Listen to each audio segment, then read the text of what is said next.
mereka yang tidak memilih untuk tidak mempunyai anak mempunyai reason mereka sendiri. Contohnya, ada beberapa rakan-rakan yang concern ataupun yang sangat kisahkan tentang perubahan iklim. Mereka merasakan adalah tidak adil untuk melahirkan anak ataupun untuk membesarkan seorang kanak-kanak dalam keadaan iklim yang tidak stabil, yang mana mungkin anak itu nanti akan menjadi climate refugee ataupun pelarian iklim. Itu salah satunya. Dan keduanya adalah kerana faktor kewangan. Kalau kita nampak sekarang pun seseorang bergaji lebih kurang 2,000 ataupun 3,000, itu kita dah kira sebagai miskin bandar. Kita tahu untuk membesarkan seorang kanak-kanak ataupun untuk mendidik seorang kanak-kanak dengan penuh, untuk mendapatkan segala keperluan yang sepatutnya, kanak-kanak tersebut mungkin perlu menggunakan lebih kurang 2,000 ke 4,000 ringgit sebulan. Jadi kebanyakan mereka yang memilih untuk tidak mempunyai anak ini, mereka mempunyai alasan tersendiri, iaitu kewangan yang mengekang.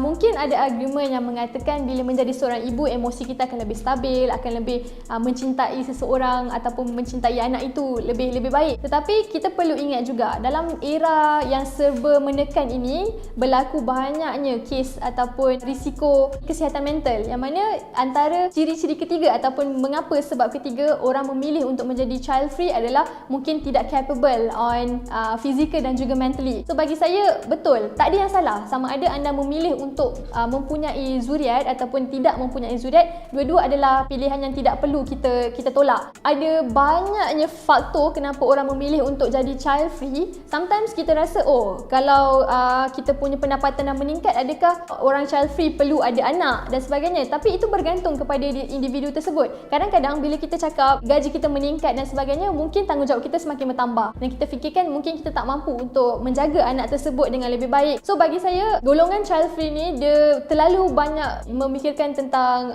kehadapan. Maksudnya apa yang bakal terjadi kepada anak tersebut. Adakah mereka akan mendapatkan nasib yang secukupnya ataupun mereka tidak akan mendapat perhatian yang sewajarnya. Dan mungkin ini adalah faktor terkuat kenapa orang memilih untuk menjadi child free adalah mungkin trauma ketika waktu kecil, di mana mereka dibesarkan dengan keadaan yang toksik ataupun environment mereka tidak mampan untuk satu pembesaran kanak-kanak. Jadi dalam pemikiran mereka, itulah cara membesarkan kanak-kanak ataupun itulah cara membesarkan anak, dan mereka tidak mahu meneruskan tradisi yang tidak bagus itu kepada anak mereka. Saya rasa isu ni masih tabu di negara kita, lebih-lebih lagi negara Muslim seperti ini, kerana kita sering diberitahu bahawa anak itu pembawa rezeki, anak itu akan membuatkan satu rumah tangga lebih berseri dan sebagainya. Tetapi kita juga perlu faham anak itu datang dengan tanggungjawab, yang mana jika kita melepaskan tanggungjawab tersebut ataupun kita membiarkan anak itu terabai, itu juga tidak akan memberikan apa-apa solusi yang tuntas kepada anak itu, perkembangan anak tersebut dan juga kepada kita.